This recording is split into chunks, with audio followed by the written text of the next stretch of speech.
राम और कुंभकर्ण का युद्ध रामायण के युद्ध खंड में भगवान राम और कुंभकर्ण के बीच का युद्ध एक अद्वितीय घटना है जो धर्म और अधर्म के संघर्ष का प्रतीक है।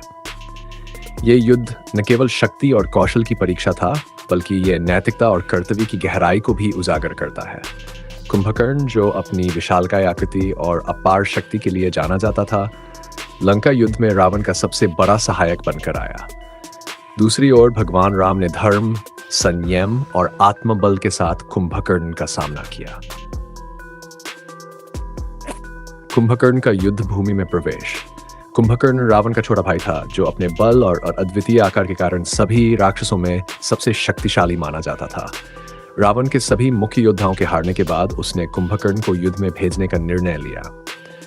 कुंभकर्ण को जगाने के लिए राक्षसों को भारी प्रयास करना पड़ा। जब वह जागा तो उसने रावण को समझाने का प्रयास किया कि सीता का अपहरण गलत है और इसे समाप्त करके शांति स्थापित की जा सकती है। लेकिन रावण ने उसकी सलाह ठुकरा दी और उसे युद्ध में जाने का आदेश दिया। अपने भाई के प्रति निष्ठा के कारण कुंभकर्ण ने युद्ध में जाने का निर्णय लिया। कुंभकर्ण जब युद्ध भूमि में पहुंचा तो उसकी विशालकाय आकृति और गर्जना से वानर सेना भयभीत हो गई। उसका हर कदम धरती को हिलाता था और उसकी ताकत देखकर वानर सेना तितर-बितर हो गई। उसने अपनी गदा और बल का उपयोग करते हुए वानरों पर हमला किया और बड़े पैमाने पर हानि पहुंचाई। राम और कुंभकर्ण का आमना सामना। कुंभकर्ण के पराक्रम को देखकर भगवान राम ने स्वयं उससे युद्ध करने का निर्णय लिया। राम अपनी धनुष और बाण के साथ युद्ध भूमि में उतरे। उनका मनोबल और उनकी दृष्टि धर्म की रक्षा पर केंद्रित थी। जब राम और कुंभकर्ण का सामना हुआ तो यह दृश्य भव्य और भीषण था। कुंभकर्ण ने अपनी गदा से राम पर हमला किया, लेकिन राम ने अपने धनुष से बाणों की वर्षा करके उसे रोका।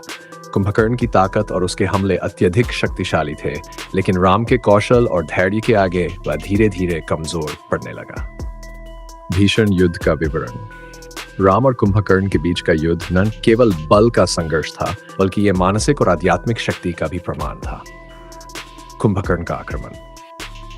कुंभकर्ण ने अपनी गदा उठाकर राम पर तीव्र हमला किया। उसका हर वार इतना प्रबल था कि वह वानर सेना और आसपास की प्रकृति को नष्ट करता जा रहा था।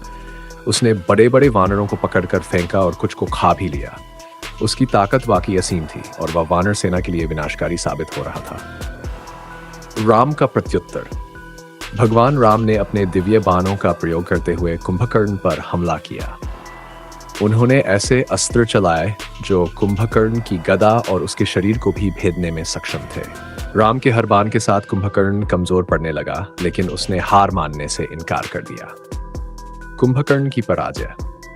कुंभकर्ण का विशाल शरीर और उसकी शक्ति भगवान राम के लिए एक बड़ी चुनौती थी, लेकिन राम ने अपनी दिव्य शक्ति और बुद्धिमानी से उसे पराजित करने की योजना बनाई।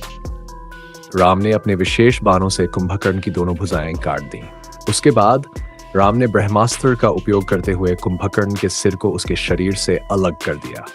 कुंभकर्ण का सिर और शरीर अलग होते ही उसका विशालकाय शरीर धरती पर गिर पड़ा। उसका पतन इतना भव्य और भयानक था कि पूरी भूमि कांप उठी। कुंभकर्ण का योगदान और महत्व। कुंभकर्ण ने युद्ध में अद्वितीय पराक्रम और साहस दिखाया।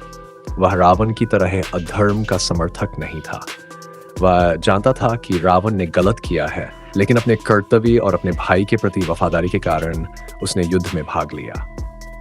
कुंभकर्ण का व्यक्तित्व धर्म और अधर्म के बीच संघर्ष को स्पष्ट रूप से दर्शाता है। उसके वध से यह संदेश मिलता है कि चाहे कोई कितना भी बलशाली और पराक्रमी क्यों न हो, अधर्म का साथ देने वाले का अंत निश्चित है। कुंभकर्ण ने रावण को सही मार्ग पर चलने की सलाह दी थी, लेकिन रावण के अहंकार के कारण वह सुनने को तैयार नहीं था। राम की विजय का महत्व।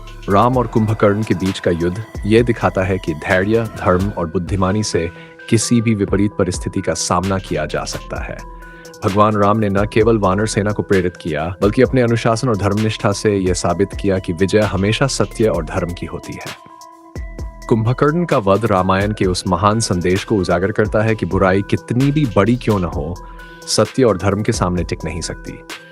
ये युद्ध धर्म और अधर्म के बीच संघर्ष का प्रतीक बनकर इतिहास में अमर हो गया।